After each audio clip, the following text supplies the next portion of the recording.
Scontasini per Nedved, gol!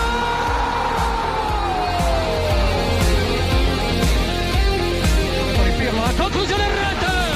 Andrea Pirlo, un gol pazzesco!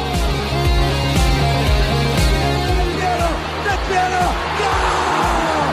Alex Del Piero! Sulla palla di Pogacar, Pogba, rete! Un gol incredibile! Pogba fa esplodere lo Juventus Stadium!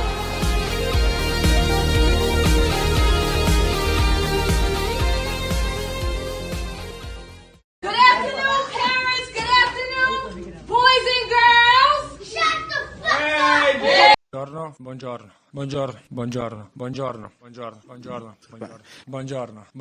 Come ha detto lei, buongiorno. Buongiorno indeed, boys and girls, ladies and gentlemen. Welcome back to the all-new Turin Giants podcast, number 278. My name is Farhad. I'm the host that loves you most.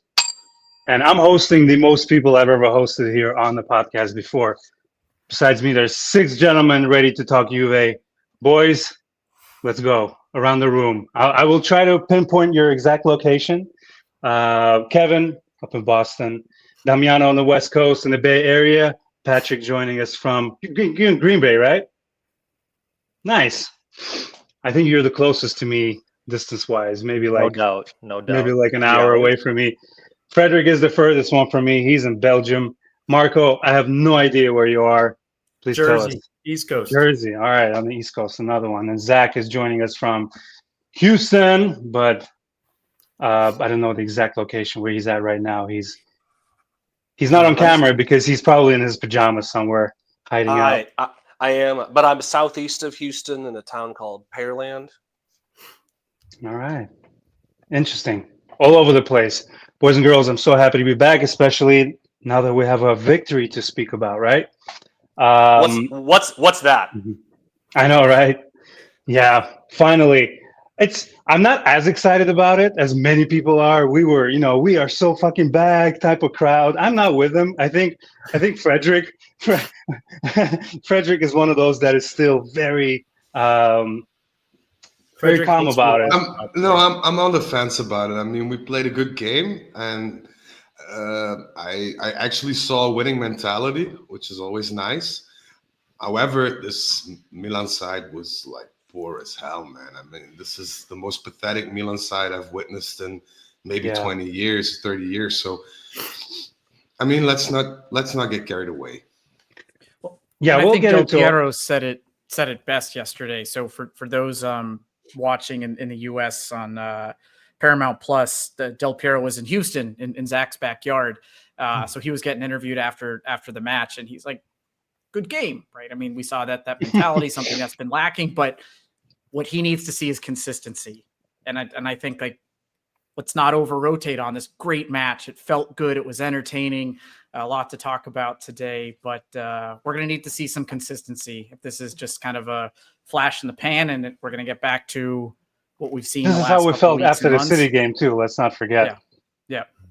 And it was a Milan side that was like that had no Pulisic and they were no Morata, so it was a weaker.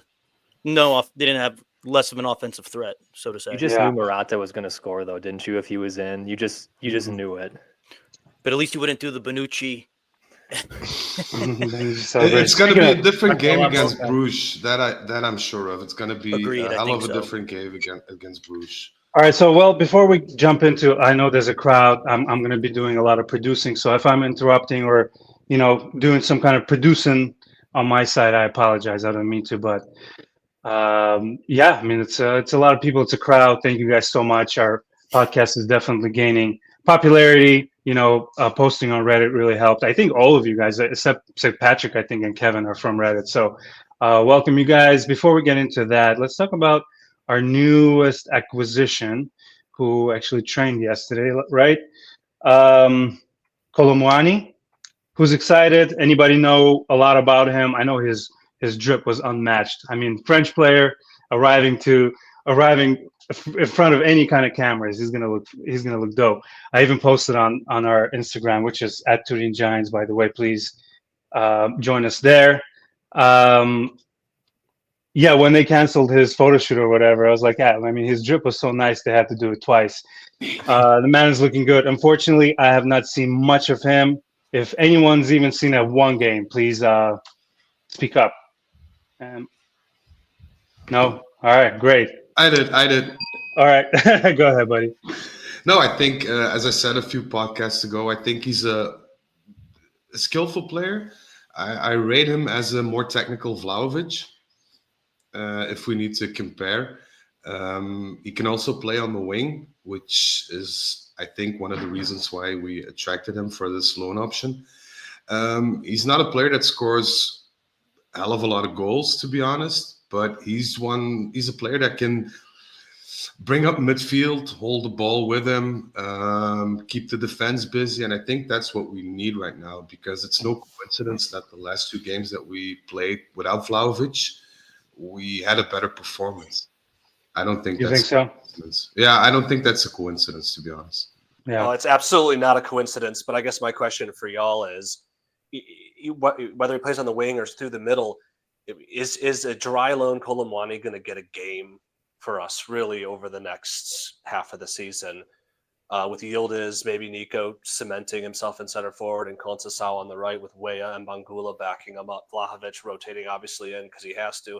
Does he get a game? Depends on injuries, and I think it depends on how deep we go into some of these competitions, right? Like we get into the, like, knock on wood, next stage of the Champions League, we continue progressing, and the Coppa Italia, if Milik continues just like re-injuring himself every time he's a week from coming back, he could get some games. He could.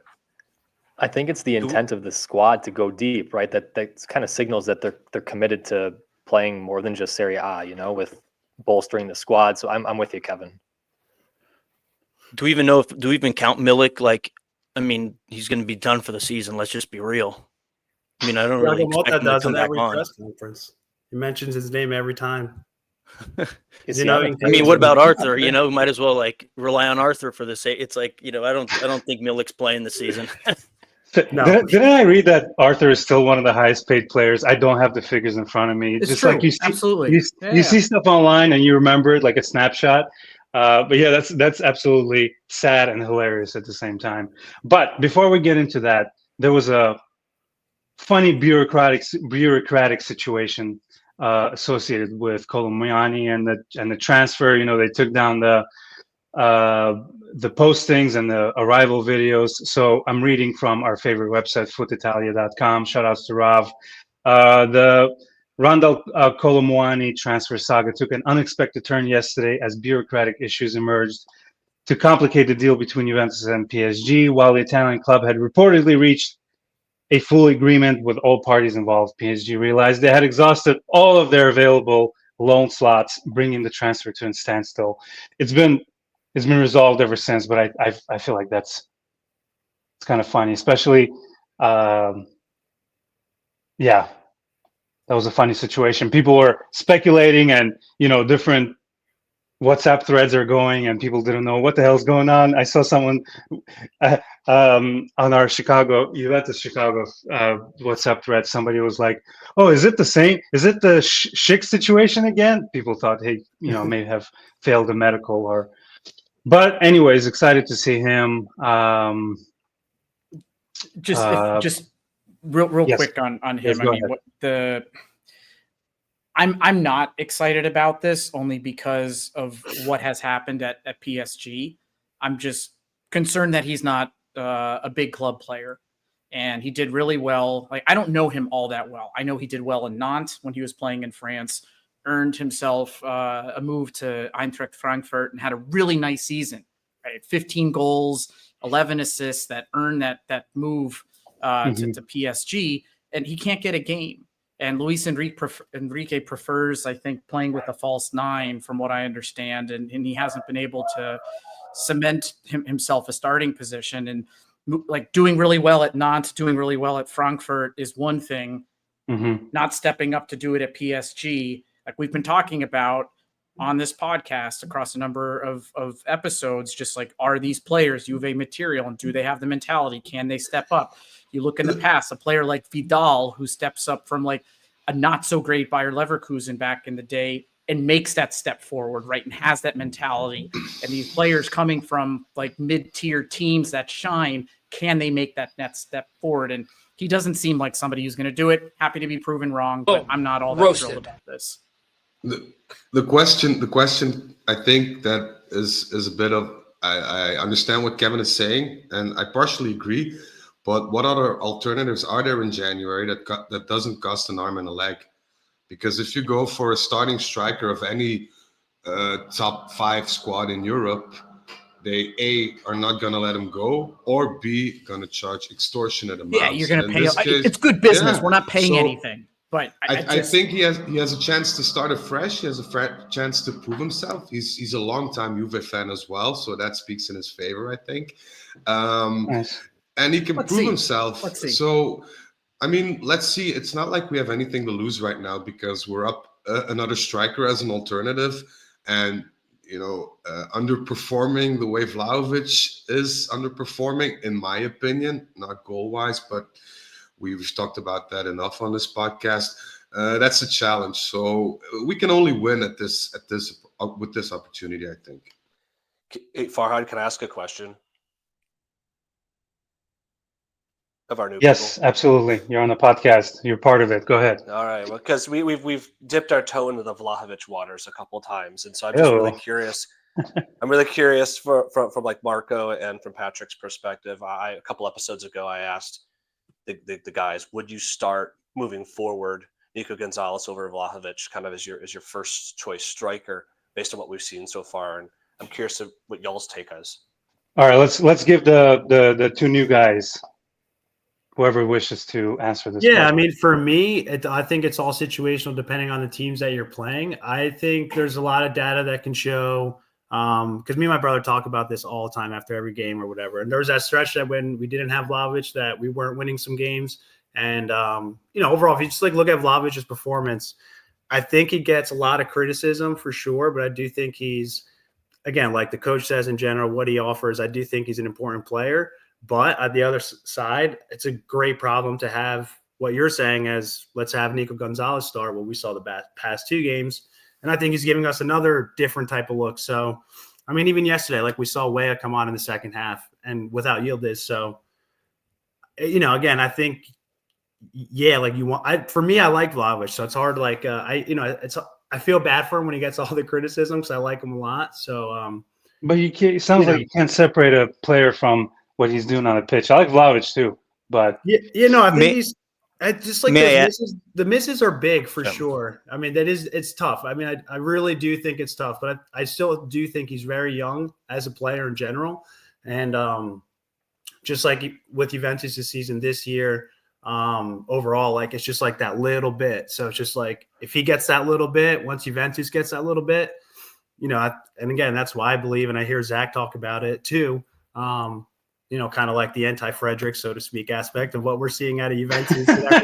Damn. I really do believe in it. And I just really think like, kind of like you said, like, finally a win or whatever. It's like, again, it was like just this little bit from those draws. And Damiano, you had a, Damiano. Yeah, I want to. Thank you, Marco. I want to ask Marco, what exactly do you, what is it that you like about Vlahovic that makes him a key player, like a asset in our offense or in our squad? I would say the first thing for me, again, because I always forget how young he is. So I just feel like he has this, again, it's always the price tag and all that. And I get a Juventus, the shirt, all this talk. I understand. It's like, it's a lie. I understand all that, but he's still extremely young and he's done so much already. So I just feel like there's still, again, when you're still that young and have that much talent, there's still so much more you can give. And if you take an entire season of like, if we look at like bigger players, I'm sure they go through these stretches, it's just, we always remember like the good stuff or whatever. So like, again, I just feel like he's taken a lot of criticism. Again, I saw something recently, like that calendar year of 2024. I think Vlahovic was second on goals on the year. Like Turin had maybe 18, Vlahovic 17. So again, it's just like a ton of criticism. But again, he's just that player of if he converts those bigger chances or whatever, we're talking of like a Haaland or is on Juventus right now. So it's just, again, that's how I see it.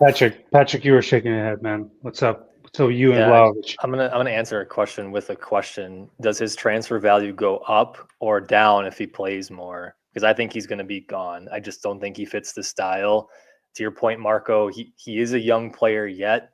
However, the transfer fee issued to Fiorentina for him, there does come some weight with that. And you see Cristiano didn't have that. I know he's an all-world player, but even you go back, Gonzalo Higuain, he did not have that stop in play. He did not seem to let the price tag or the shirt bother him. So despite the fact he's a talented young player, and also stylistically, I don't think the team fits him, right? He's more of that send crosses into the box, and that was last year's team.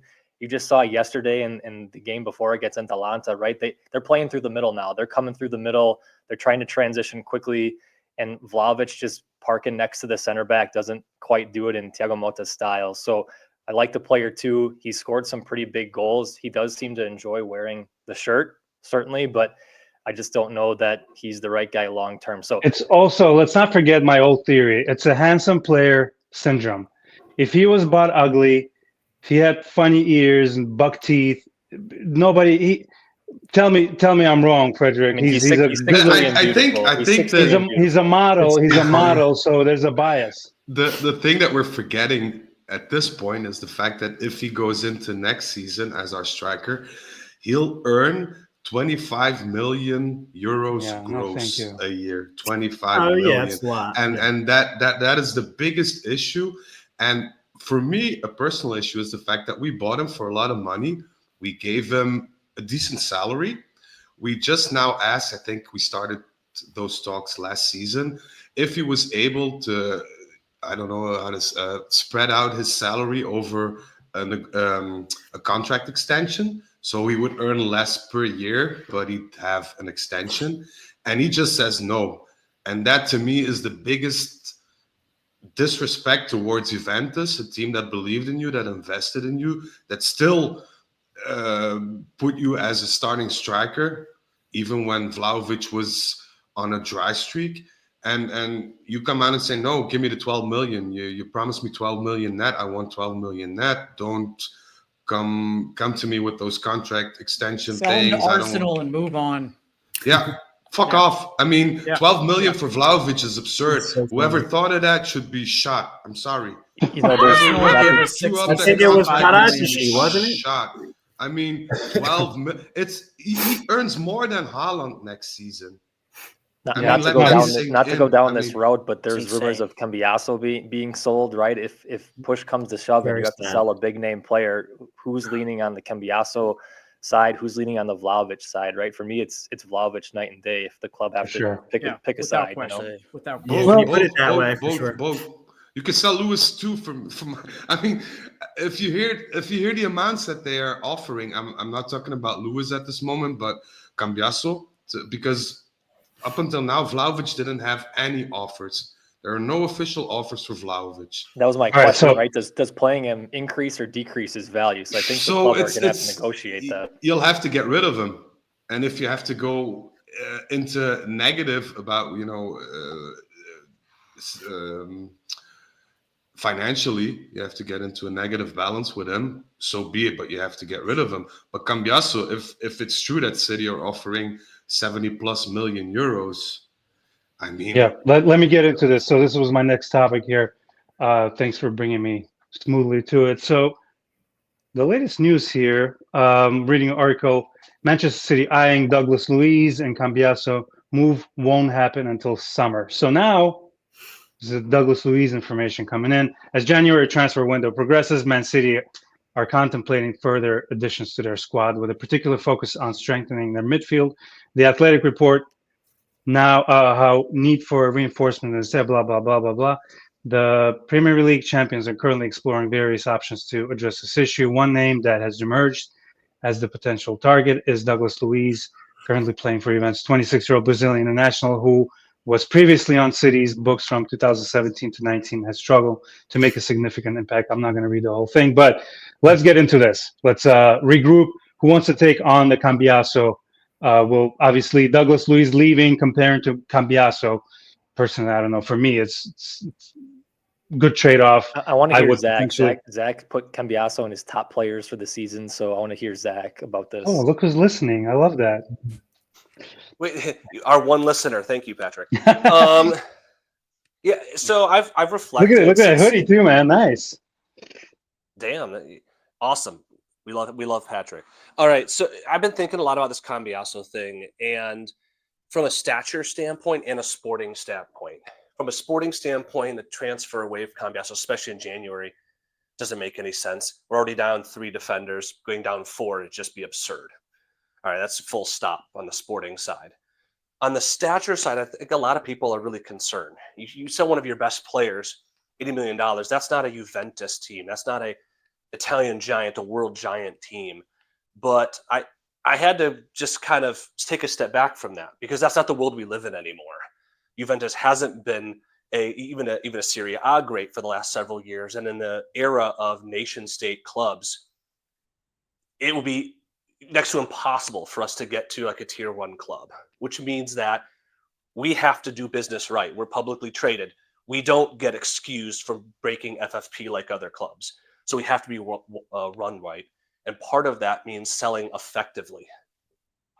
In the last 10 years, we've spent over 100 million euro per year on players, 9 out of 10 times, topping 200 million 3 times in that time period. We've had a greater than 70 million. I picked 70 million because that was our transfer deficit this last year. Well, we've matched or exceeded that over the last 10 years 4 times. We've had 0 positive net transfer spends. We've just done a really bad job. I could go on. We've only sold 3 players for $40 million or more, but we've signed 12. Our ability to sell people has been poor. We have to do better. So when you look at an $80 million for Cambiaso, one of our best players, most versatile players, a young player, a player we're really enjoying, do I like it? Absolutely not. But when you look at selling Pogba and getting Higuain and Pjanic, when you talk about selling Zidane and getting Turin, Buffon, and Nedved, when you talk about selling De Ligt and getting Bremer, transfers are less about selling the player and more about what you can do with the money that you get in return for really when you evaluate the utility of it. Because Juventus didn't end when we sold Zidane. Juventus didn't end when we sold Pogba. It continued on with strength, and we were able to use those sales to really build long-term success. And so from the interest in the reality of Juventus' stature in the game, our financial reality, and what it could present for us in the future, because $80 million could turn into 2-3 legitimate players, I think the team has little choice but to take it and to spend it wisely in furtherance of this vision that they have. Well said, sir. Well said. Kevin, let's give you a chance to air your grievances as well. What do you think about Cambiaso and his transfer out? And then we'll get to Damiano. He's been quiet for a little bit. I mean, Zach said that eloquently. I think. So you agree? If it's 60 or 65, I'd say no. If it does get up to 80, because you can get 3 quality up and coming players that you can round out the squad. And if you can find Turam style deals where you can get somebody kind of at that 15 to 20 million mark who's young and has high potential, Turam is really, really coming into his own over these last couple of games. It's not a finished product, but he's really making a great partnership with Locatelli, and nobody can play Locatelli off the field right now. So if we have an opportunity to sell Douglas Luiz again back to Manchester City, I would take that. But the focus on Cambiaso, if that goes up to 80, I agree. I think given where we are and as a club and with the state of our finances, you have to take it. I hate it. I'm a traditionalist with kind of Juve's stature, and they've always, again, we've talked about this before. We have a nice Instagram reel on it. Juve's always had a core set of strong performing Italian players, and I like to see that in Juve, and he's arguably alongside Locatelli our best performing Italian player right now that has high potential future, and we're not getting rumored with any other young Italian players. But let's be honest, where does he go after he flops at City? That's the real question. We get him back on a free loan. we all know how that's things gonna go. Going back to our exes. No more of that. We all know how that's gonna go. I don't think he's gonna flop if he's gonna go to City. To be honest, I think Guardiola for him is a perfect trainer. Mm-hmm. I think I joke because it happens so often. He'd flourish, but let's be honest. I mean, I read a lot of forums, and a lot of people are morally a bit anxious, if I can put it like that. But we have to stop being moralist with other people's money, because the money issue here is a transfer fee for Juventus, and Cambiasso can earn 3 times of what he's earning at Juve right now. And let's be honest, I mean, I'm all for the traditional style and whatnot, but if this guy gets a chance to play arguably one of the best clubs in the world, or at least a league like the Premier League, and he gets to make like 3 times what he's earning right now at this young age, I'd fail to see anybody, looking at him wrong for making that decision. And Juve-wise, like I said, I mean, we survived Zidane leaving, we survived Baggio leaving, Ravanelli, Vialli, Pogba. I think we'll handle Cambiasso leaving as well too. I mean, because he's not one of those players like Vialli, like Ravanelli, like Baggio, like Zidane. Once in a lifetime type of deal. No, I mean, so yeah, like Kev said, 70, 80 million, bring it on. If it's good for him, and you could see it because he's been playing a bit weaker the last few weeks. I think it's a mental issue. It has to do with a up and coming transfer as well. Maybe he's a bit scared to get injured. I don't know, but I mean, let's be honest. It's a good deal for Juve. It's a good deal for Cambiasso. Well, like I said, I think it was a story on Instagram. I mentioned that Alexandro transfer could have happened. We could have cashed in, and that would have been it. Remember Man City wanted him in 2016, right?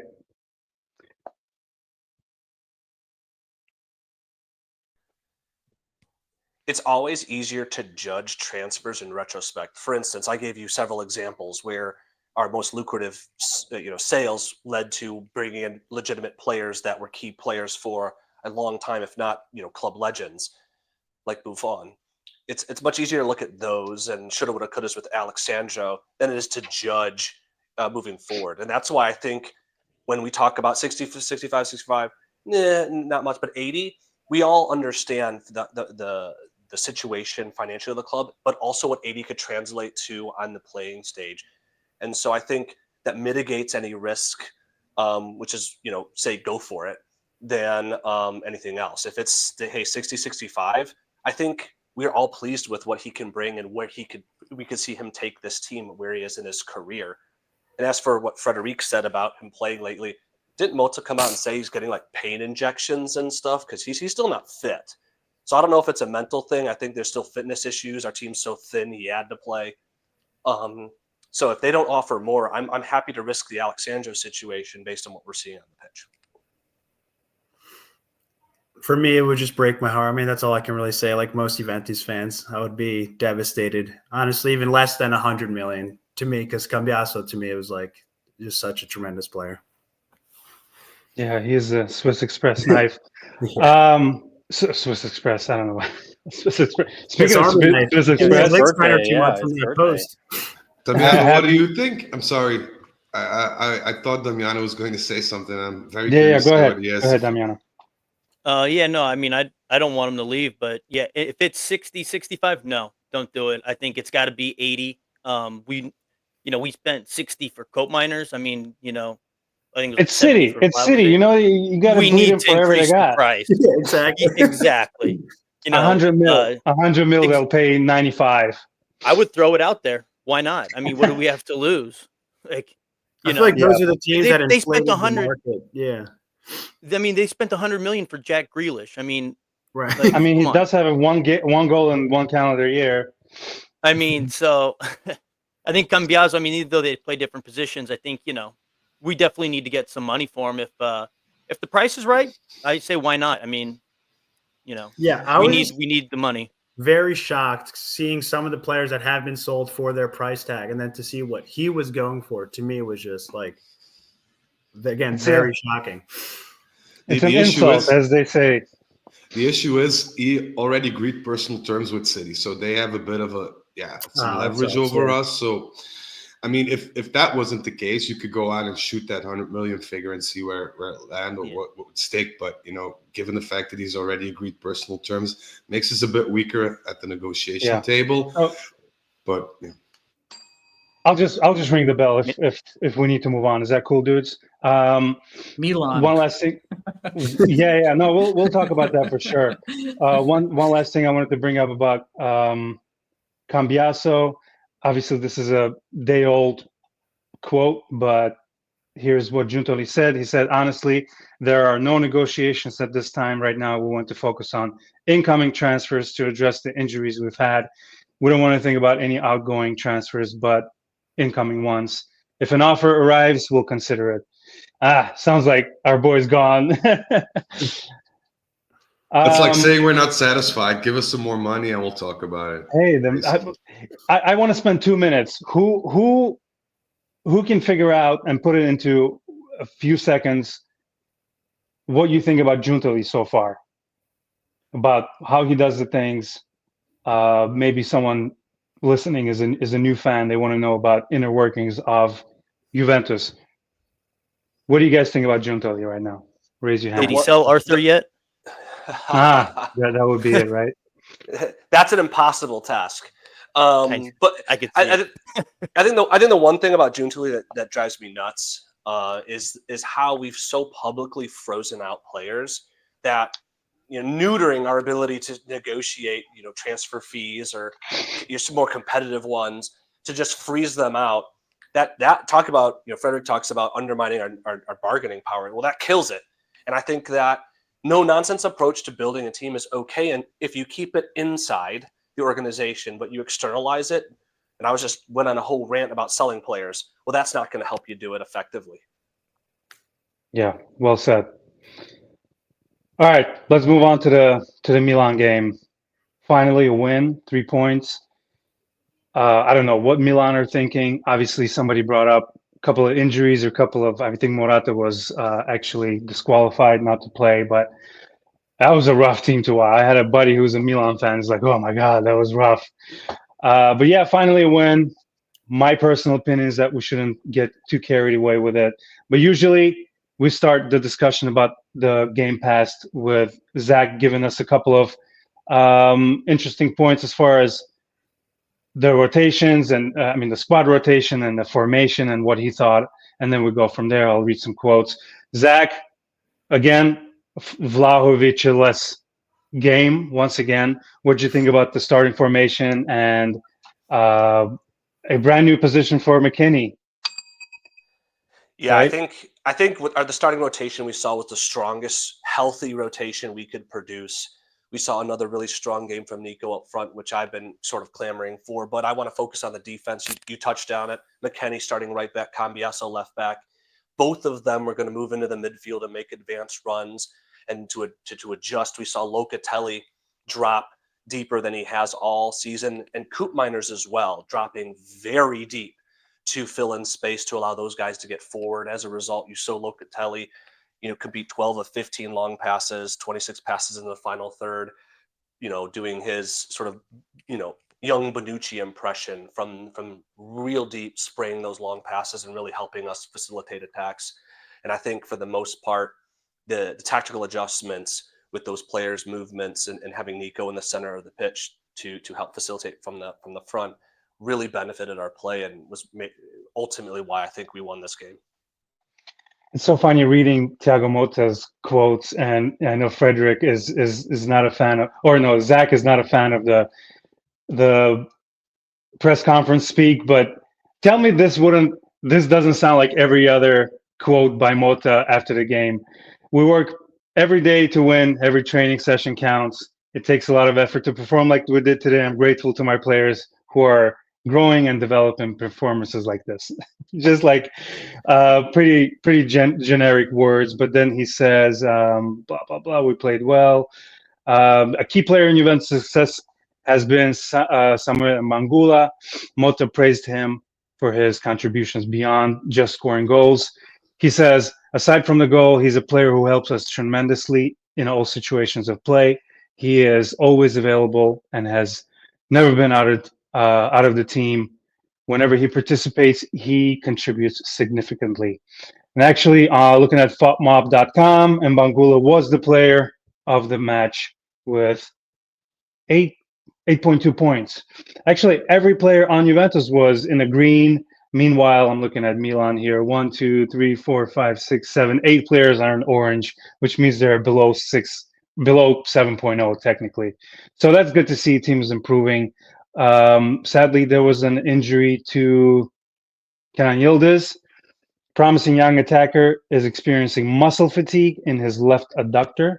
The 19-year-old Turkish international was substituted at halftime during Saturday's match against Milan. But it doesn't sound like a long-term injury, right?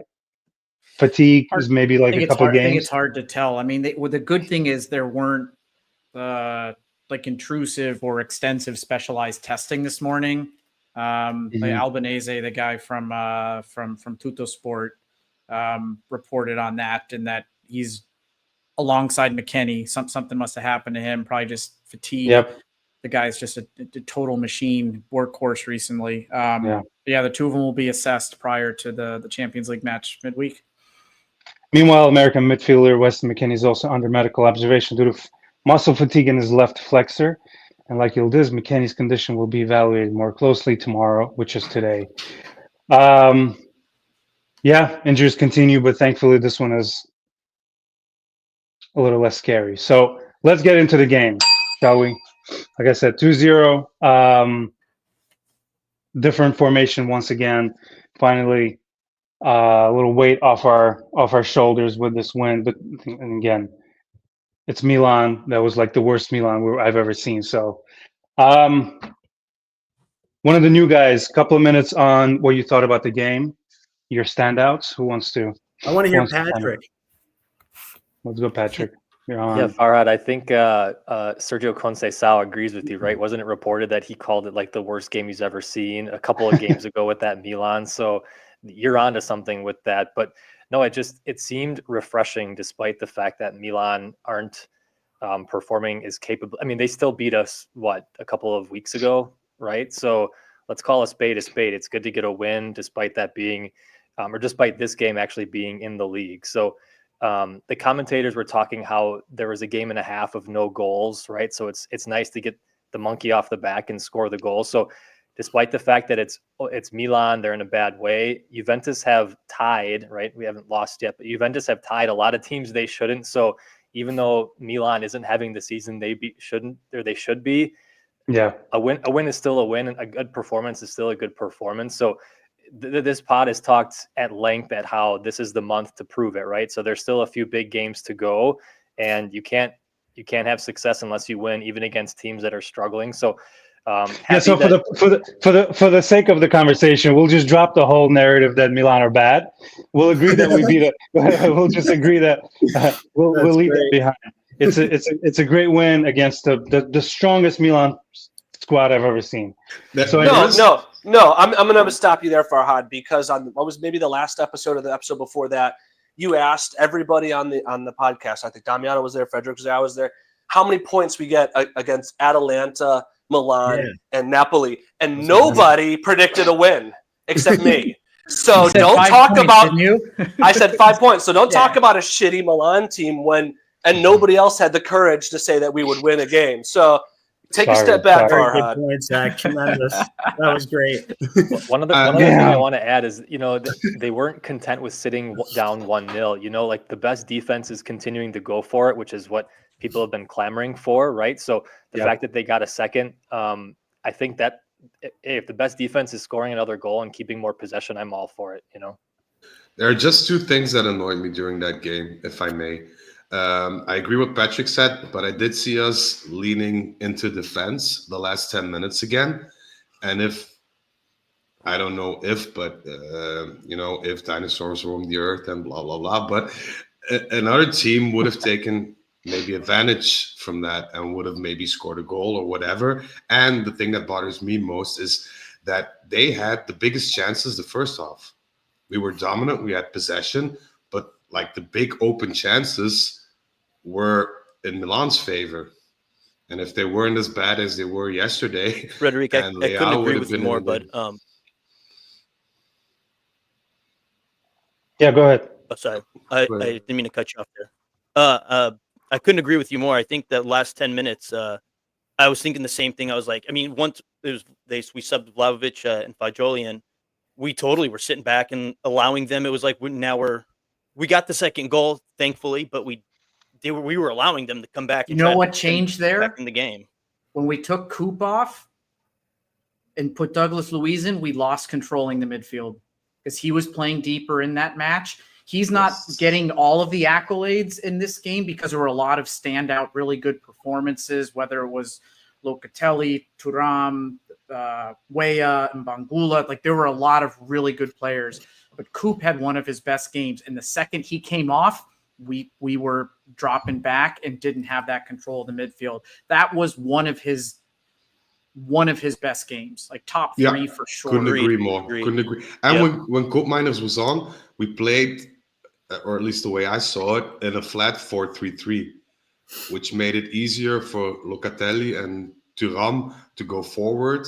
And we always had one guy in front of the defense, basically, so we didn't run into issues there. But the second we took Coop Miners off, we've seen this a couple of games already. Fagioli is nowhere near a Fagioli we knew as a player. I'm not getting into details. I don't care, but that doesn't matter. But when Douglas Luiz came on, you could see that defensively we were lacking, and we had to fall back because we didn't have that, how shall I put it, that point in front of the defense, or the player in front of the defense that could create space or could maintain the ball for a second in order for us to breathe and come back collectively. So I think what Kevin said was spot on. Best game. Everybody who's listening, go to, I think it's the Serie A's Instagram, and they have a reel of the zoomed in of that first goal that we scored. That amazing interplay between McKennie and Coop Miners, that quick like give and go. And you can see Coop, how he picks his head up on that right side and then cuts into the field. And you can see you could see how he's viewing it, which you can't really get a good view of that from your couch, because however they came up with this reel, it was really zoomed in onto the pitch. And you can see him looking around, and he finds Thuram for that quick layoff to Nico, and then the pass that with Mbangula completely open on the left side. That goal was all Coop, and like that vision, we get more of that throughout the rest of the year. We're going to be winning more games. Like that was Can I ask really a question well done here on the rest of that goal? So all positives to Coop Miners. Imagine Vlahovic playing instead of Nico. Does Vlahovic make that pass out wide? No, because his back would have been to goal. His back would have been to goal. Like Nico was running at the goal, right? Right. So Thuram's back was to goal, but he had the presence of mind to just play a little one-touch layoff pass for the through ball. And I can see Vlahovic skying it. So like to my point earlier to Marco, Vlahovic is a great player, but his skill set is limited given the type of role they need in this offense. So I just feel like in this style, Nico did that really well. He was sitting deeper. I know Thuram was basically putting on a platter for him to distribute to the other side of the field, which was incredible. So all credit to Coop Miners. But yeah, to Kevin's point, there's a ton of really, really great players that showed up to play extraordinarily. And Patrick, you brought this up earlier, and I'm glad you did, because I think you referenced how both of the goals yesterday were kind of central through the middle. And Vlahovic shines more when there's balls being kind of played in, and he's that main that central point in the attack. And so Farhad, I was messaging you earlier about something I wanted to bring up, and this is exactly that point. So I was this is Kevin speaking. I'm gonna try to introduce you guys as we go, so people don't get confused. Kevin, go ahead, buddy. Yeah. So we're so I was feeding our 2-month-old this morning, and just started like. He saw his second win, by the way. Yeah, I know. This is my gauge. He saw 2 wins in 2 months. The poor kid, the city win. He's had like 10 draws and 2 wins since the poor kid's been born. But if you go back across our game, so Monza in that game, we scored off of a corner. and there was a goal that was scored from a Savona cross that got bounced around in the box, and then Nico hit it in. Since then, every single goal, so there's been 7, they've all come centrally through the middle, no crosses involved. So you look at the Fiorentina game, Thuram's 2 goals, right? McKennie wins the ball, then defense plays, or the first one was when Kalulu had the ball in defense, plays it to Locatelli, simple pass to Thuram. He has that 30-meter run and then scores. Second goal, McKennie has the ball from defense, passes it to Coop centrally. Coop runs forward, plays Thuram into the box, scores. So then you have Milan in the Supercopa. McKennie carries the ball out of the defense, finds Mbangula centrally, has a nice run, plays the splitting through ball into Yildiz, who fires the right-footed shot and takes it. Torino, Douglas Luiz wins the ball at midfield, plays Savona on the right side. Savona cuts in, plays it into Yildiz. Yildiz cuts centrally, has that beautiful goal. Atalanta, Kalulu has the ball in the back. Locatelli has that amazing left-footed bolter up towards McKennie. And then McKennie finds Kalulu, who did that insane run. I still don't know what was going through his head to make that run, but he did, and it paid off. And then, of course, we have the 2 goals yesterday. We talked about Mbangula, and then with Weah on the break, Mbangula wins that ball at midfield, passes it to Ram, unleashes Weah. Weah goes and scores. All 7 of those goals, central play, no crosses involved at all. And you think about where we have struggled offensively this year is when we get the ball on the wing and we just possess it. We have no idea what to do with it. Yeah, we pass it in this U shape, right? It goes back into the middle, maybe back to the central defense, out to the other side. We're looking to make a cross, but we don't. And so when we get stuck on the wings, we've really struggled. But we have found a way to go centrally for our last 7 goals, which is I was texting you guys yesterday as well. We look so much more dangerous when, Thuram goes on those central runs or whoever else. And like you said, if we play by the flanks, without Conceição there, we look so weak. We look so out of ideas. And I hate it. Every time Coop would pass it backwards. That's not your job. Am I wrong? Am I too critical?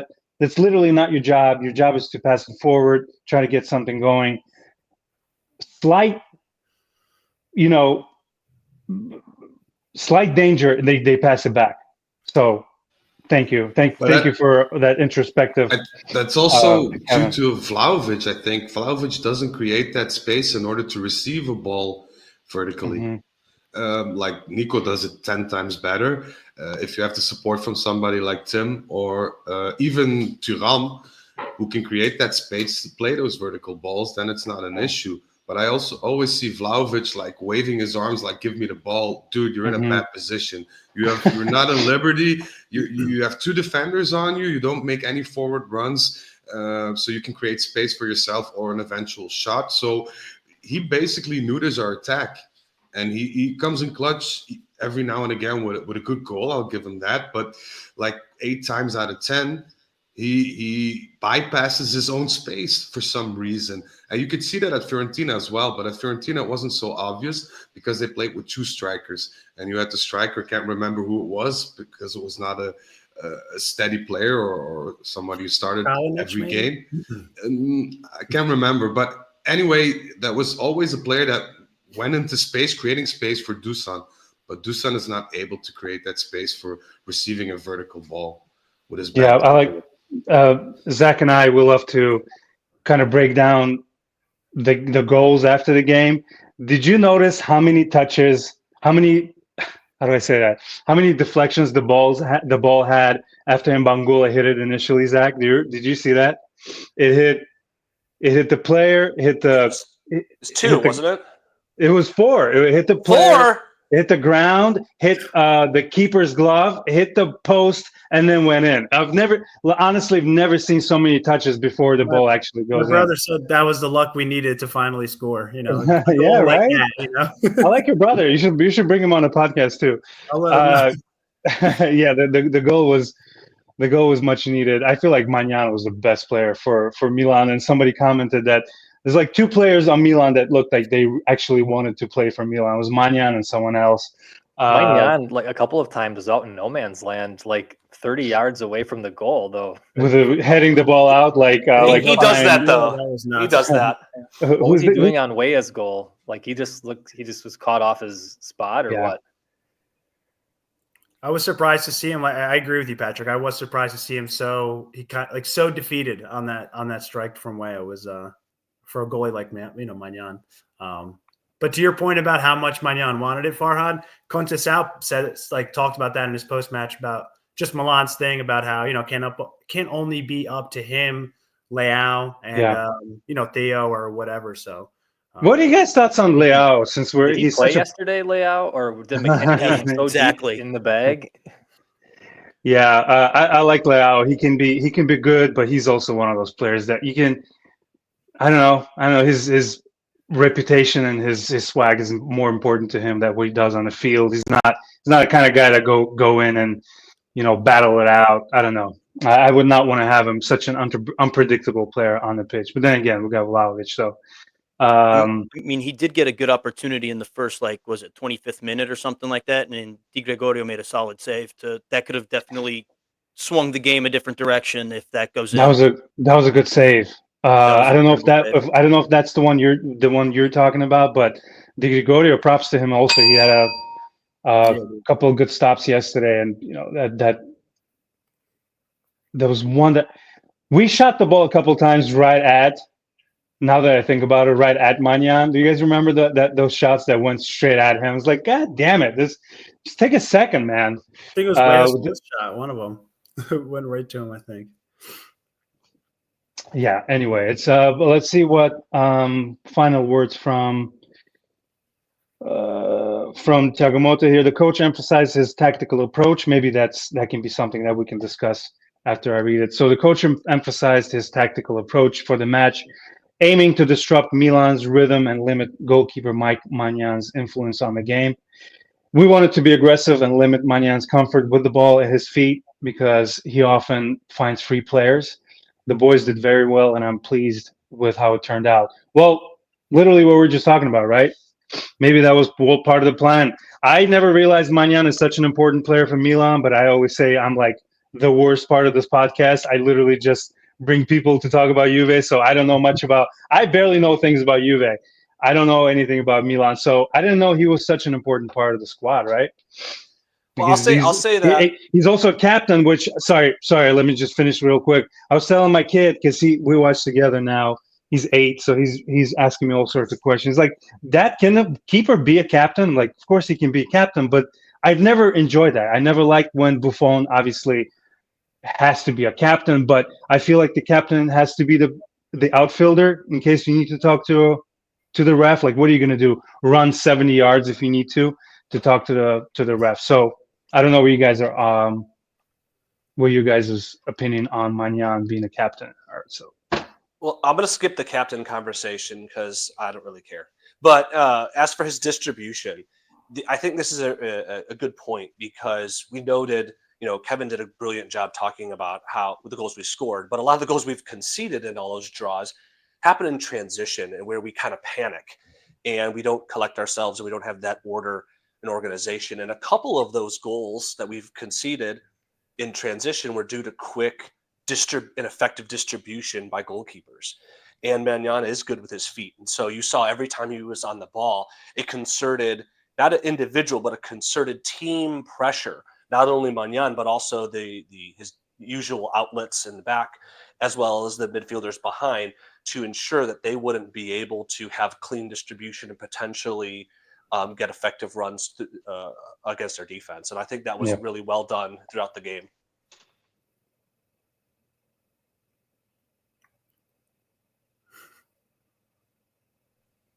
One thing I'll add quickly, just going back to something Kevin said, and as I reflected on what he said, we expected a Motta-led team not to cross and to play through the middle. That's how Bologna played, finishing last in Serie A in crosses. And I think what Kevin described was finally seeing the evidence of quote unquote Motta ball or whatever you want to call it out on the pitch, and seeing that also over the course of those games, we've been playing better and outplaying our opposition, and we finally get the win. And hopefully to go back to what Kevin said at the very beginning of the podcast, that this leads to the consistency, the winning consistency that we would expect from a Juventus team.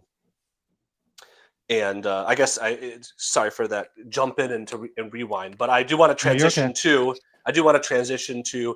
we talked about Mbangula being the Fontmob player of the game, but who your most integral and top performers for this performance was. And I know Kevin had some thoughts on this, so I'll pass that to him. Yeah, and I'm gonna maybe give a cop-out answer and just say the midfield trio. I mean, Locatelli was a beast, particularly in the first half. His stats were insane. I think he had 1 or 2 misplaced passes. He had more passes into the final third than the entire Milan side at the end of the match. Was just again, we've talked about him being kind of a revelation this season. He's had a couple bonehead mistakes and a couple bad matches, but holistically he's been really good. And yesterday he was, I think, is just like the player on the pitch. But that double pivot that he is forming with Thuram is really starting to come into its own. And Thuram being able to move forward with a bit of like electricity, he's got that speed. There's this kind of Pogba-esque muscling through. I don't want to compare him to Pogba. They're different players, but you see kind of glimpses there that's like, we've been missing something like that. And then Coop being able to drop back and like orchestrate a bit more and not feeling so compelled to be playing so high up the pitch. And like those three together were awesome. And I think when we look at the Napoli game coming up, like their midfield of Lobotka, Anguissa, and McTominay has been one of the best midfield trios this season. I'm really hoping that we have continuity with our own three, and I'm really looking forward to that match. But with that, Farhad, I mentioned, like, I apologize to the listeners as well. I got to run to a family thing, but it was just a joy to be with nice to have you, buddy. All 6 of you, and yes, sir. Can't wait to listen to the end here. Cheers. I as well have to take off as well. So I'm going to say bye to everybody. All right, boys. Thanks, Damian. Thanks, Kevin. Thank you. See you, boys. Guys. See you. All right, so just to now there's 5 of us. So Locatelli here, I'm looking at some of his stats. So most tackles among Serie A midfielders, most long passes, most progressive passes, most forward passes per 90, most short passes per 90. Pretty amazing. Locatelli, maybe he's finally, we were patient with him. Maybe he's becoming a very important part of Juventus. Let's talk for a couple more minutes about Juventus in Serie A. So the next game, we're Frederick has something to talk about as far as the Champions League game. Of course, Fontmob is not shown. Oh, there it is. So we're going to play Napoli Saturday, January 25th, in Naples at 11 a.m. Central Time. That's going to be the one that counts. That's going to be the game of the year for the entire city of Naples, as it is every year. That's right. I'm from Naples, me and my family and I, so it's like the most brutal thing being a Juventus fan. But it's going to be insane, I'm sure, for them. You've ever been to the stadium? It is now Diego Maradona. Unfortunately, not. You would think I would have gone for all the times that I've been. The tickets are pretty well priced and everything, but I haven't been able to go. My brother and my dad have been to the Juventus stadium, but we haven't gone to the Naples stadium. Napoli Stadium is a shithole anyway, so exactly, yes. Shots fired. Sorry. No, right. He's not wrong. He's not wrong at all. I know he's not wrong. I mean, it's a historical site, but you think by now they would have made a little bit of adjustments there, right? Frederick, what's the worst stadium you've been to? The worst I've ever been to has to be the Lecce one, I think. And my dad's from Lecce, so can't listen. But it's awful. It's like you're time warped into the 70s all over again. Crazy. Like it's great. There's a lot of atmosphere. I'll give them that. But like structurally, It's embarrassing. And I have to say, I've been to some football games in my life all around Europe, but by far the worst stadia I visited were the ones in Italy, to be honest. Like, what's the best stadium you've been to? Juventus Stadium. Yeah, Juventus Stadium is real nice. I wish it was a little bigger, but that's atmosphere-wise. I have to say Dortmund. Nice. Atmosphere-wise, Dortmund is awesome. Like, I went to watch the Juve game in the Champions League where Tevez scored that absolute screamer. Oh, beautiful! I don't know if you guys remember. Of course. But I was there, but it's unbelievable. The atmosphere and the sound resonance and things like that. It's a sight to behold. So if you ever get a chance, be sure to visit a Dortmund game. Very nice. So did you want to talk about, speaking of you going to games, are you going to the Brugge? It's Brugge. Sorry to correct. But unfortunately, I'm not, because I was about to get tickets, but they only gave 500 away tickets to Juventus. 500 is, not a lot, to be honest. And I got some tickets in the neutral part, but that's not for me. So I'm gonna sit this one out. So what do you guys think about the game upcoming? I'll give the word to Patrick because I'm curious to see how he thinks about the Champions League fixture. Yeah, it's a pivotal point in the Champions League season, right? It just came off a great game against Milan. I know that's not in the Champions League, but to continue the form, because the big game against Napoli is looming. So I think to ride the momentum is going to need to be a crucial game. I think they're going to be a test. They say on the telecast for a Milan game that Juventus have some winnable Champions League games coming up. No Champions League. I'm thinking of Maccabi, right? Yeah, I'm thinking of all those games that Juventus have not won. So in order to keep momentum, I want to see really good performance. Needs to be 3 points. I envision getting to the next stage in this Champions League group, or whatever they call that. I don't know. But I would like them just to continue the momentum, and with that means 3 points, and get ready for Napoli next week.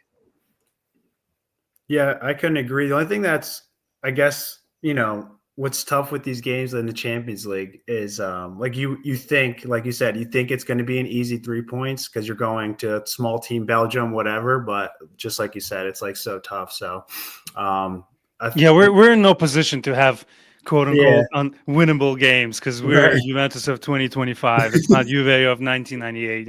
Exactly. But I agree. It's going to be a tough, man, especially with that support. Hopefully the young guys don't. Beating City at home is one thing, but I feel like a game against a smaller team away can be very dangerous. As far as is Samuel Mbangula, is he from that country? Right, he's Belgian. He's from Belgium. That might be a nice little homecoming type game. I'm not sure where exactly he's from, but he's from the Brussels area. Okay. Zach, do you have any interesting maybe tactical points going into the game? Not interesting tactical points. I wanted to go deeper into the implications of the Champions League games, Bruges and then Benfica, because both of them are sitting 10 points. We're at 11. They're right with us, neck and neck, and both of us have sort of a outside shot at getting into the top 8. They're going to come in playing a real organized style of football that they have been.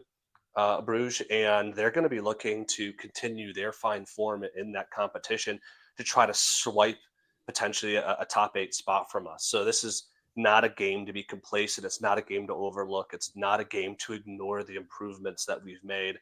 It's a game where we need to build on it. And I think despite the number of games we're playing this month, it's a really perfect opportunity to pick up the type of form that has evaded us so far this year.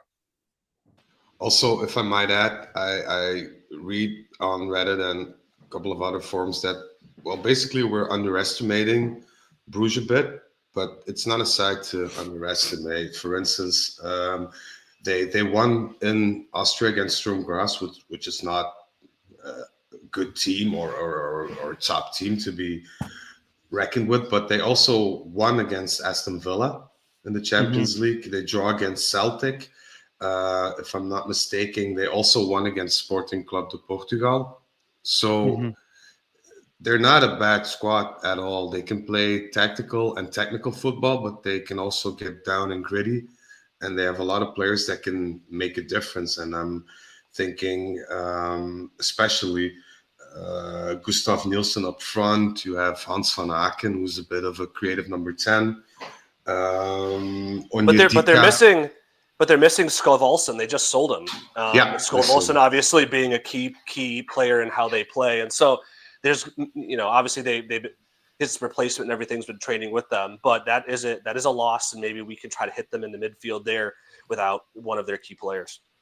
What Thiago Motta says, right? Like in the Champions League, those teams, they play with more space. So like in Serie A, we always got to play against these teams that allow such little space. Champions League a little bit more open. So, I mean, like we said, City had that, they were in a bad spell and we took advantage of them, or we're talking about Milan like we did earlier today. Overall, I think Juventus, like we've seen all season, they play very strong. They play very well. And if they're going to go up against a team that's going to play similar like that, I think it's just going to make for a great match. And I think you've seen like good Juventus in those moments. Again, a lot of draws for sure this year, but I think I think we can expect a good Juventus like we have every game, I think, and hopefully we get the win. But I think they'll play very well for sure. Well said, boys. Everyone, thank you so much. Before we go, happy birthday, Claudio Marchisio.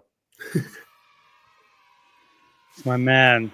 I had something pulled up here. This is when I sent Marchisio some of Turin Giants stuff. He sent me a personalized video. Ciao Farhad. Thank you so much. Grazie mille. Ciao. Well, ciao to you, my friend, too. That's awesome. Yeah, he's a really cool dude. Happy birthday to him. Happy belated birthday to the Swiss Express, Mr. Lichtsteiner. Both great Juventini. Patrick, thank you for a late addition. Zach, as always, you're the man. Frederick, thank you, sir. Marco, your first time. I think you guys did awesome. Thank you so much. Listeners, I hope you guys enjoyed our adjustment to the crew. There was a lot of stuff to keep track of, but you guys did awesome. I appreciate you all.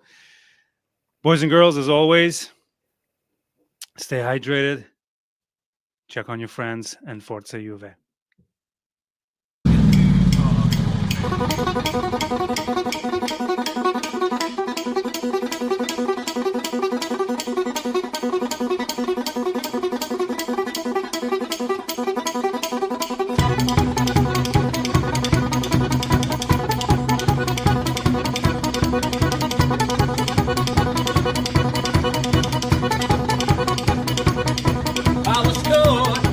In the middle of a railroad track, looked around and I knew there was no turning back. My mind raced and I thought, what could I do? And I knew there was no help from you. Sound of the drums beating my heart. The thunder of guns tore me apart. You've been thunderstruck.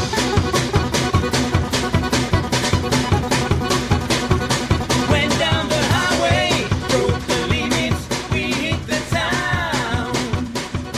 Went through the Texas, and we had some fun.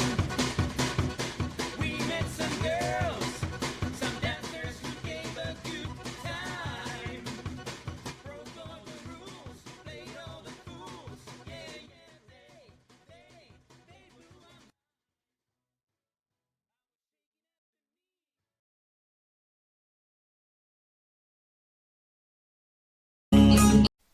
Toodaloo, motherfucker. Hey,